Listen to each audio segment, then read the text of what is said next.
Chapter 1 Behind Closed Doors. Day 3.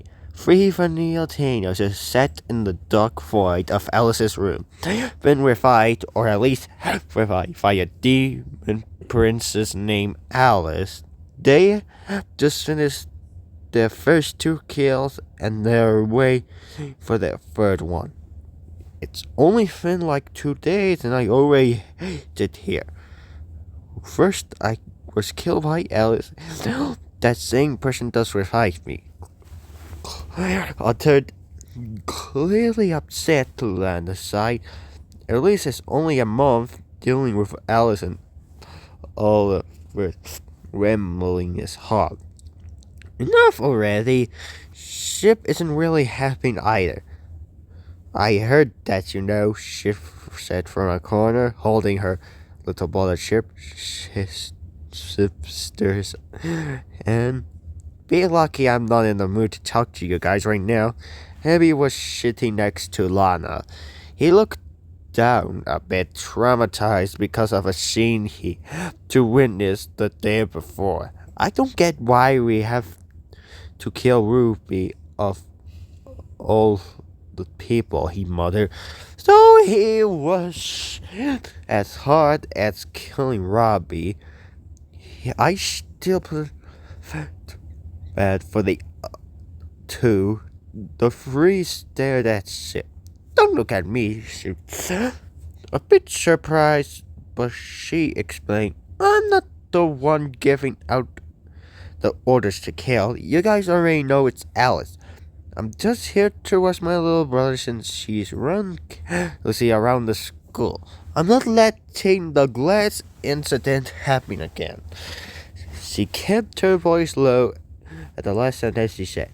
Claire didn't want to say it, but she asked, where's Oliver and Alice? I don't know. Oliver could be having lunch and Alice is probably around here somewhere. She's like being isolated or so except she's somewhere far away from you guys. Abby sighed, thank goodness. Suddenly a piece of paper slipped out from the void, sliding towards them. Lana got up and picked it up. She read it in her mind first before reading it out loud. Only one word was written on the paper. Copy, Lana muttered. Ship walked beside Lana and saw the name on the paper. You mean that kid who looked like a cat in a book labyrinth? See, dang, I actually feel bad for him. Probably an incident involving your cat. Claire knowing her. She likes rabbits more than cats as food, as a person. Ship did not continue. Claire rolled her eyes. It's not my fault. She doesn't like Momo. She looked anyway. Angle is probably taking care of him, she thought. Ship cleared her throat, picking up her brother, and walked up to the door. You guys better do your work fast and avoid getting seen. Alex won't expect it like it if she finds out she's before walking out the door. Abby looked at the 2. Let's just get this one over with. Claire nodded and went somewhere into the void to pick up a chainsaw. One that wasn't too big or heavy for her. Lana just bought some stuff to clean up the mess. The 3 headed out. The hallways were empty. Everyone was in class, so Claire, Lana, and Abby could walk freely. Lana asked Claire, okay, what's the game plan now? She replied, you guys hide somewhere in the bathroom. I'm gonna look for Curvy. Abby questioned, are you sure you're able to find him? You barely talk to him. You hardly even know him. Claire chuckled. Remember the description Sick gave us? A kid who looks like a cat in a book heaven. Can't be that hard to find. I'll just spy on him for a while and then try to lure him to the bathroom. Lana looked at me before saying, Okay, good luck. Just follow the instructions. The two ran off to hide in the bathroom. Claire was alone. What class was Copy supposed to be in right now? She asked herself. She spotted one with a similar opinions of the discussion in the classroom besides the continuity, isn't it? And it was Miss Bloomy's class. Claire stared at the scar she got from her leg from Miss Bloomy. Sorry, it's not worth it. She continued to spy on Covey. He was sitting next to Kevin in this class. She was thinking on how to interrupt the class without getting seen with an idea came in her mind. She remembered about a fire drill Anchor was telling her about a few days before the incident. It was gonna happen today. Claire knew it didn't happen yet, so she should be able to use that to my advantage. She was walking down the hall, looking for the cloth tire alarm. When I heard Stompy, she quickly ran inside a locker, and the stomping came from Miss Sugar.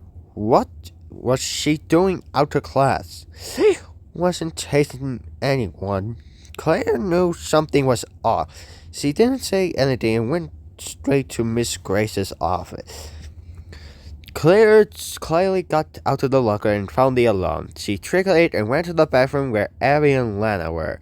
Meanwhile, Sid was talking with Oliver and Edward. She giggled at something Edward said. She glances at the door and saw Claire. She seemed to be looking for Copy at what's supposed to be at the next target. She saw her think for a moment, then ran off. She was intrigued. My, I guess little Claire was really has a she thought to herself. Bubba was looking after Edgar, who fell asleep in mid-discussion. Miss Bling didn't seem to mind him at all, even as she was pretty hostile to the other students who fell asleep in class. Bubba was glad about it. She knew her friend was basically destroyed after the loss of their 3 friends, and he needed some time to cope. Hey, Bob. Page. First X. House Angle. Is everything alright? Bubble nodded.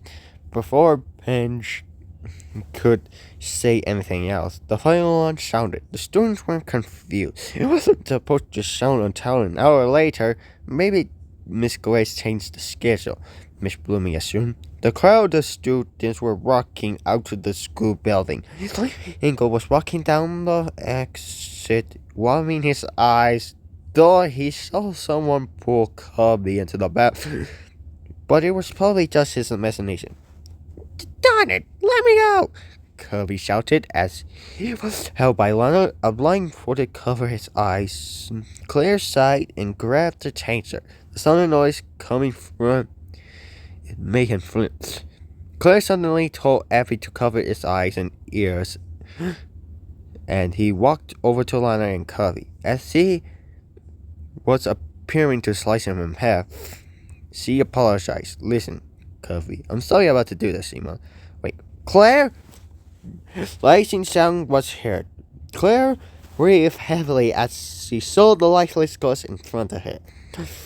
You were silent for a while. Lana came back to her sense and started to clean all of the ends, proving they were the one who killed the poor kid.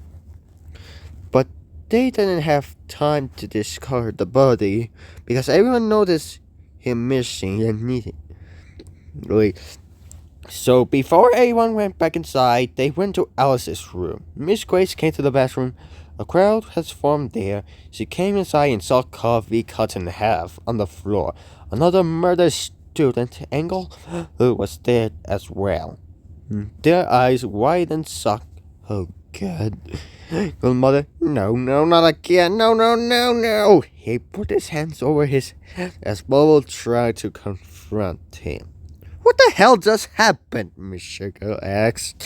While walking past Miss Grace, Blue made a shrug. Miss Travelers said.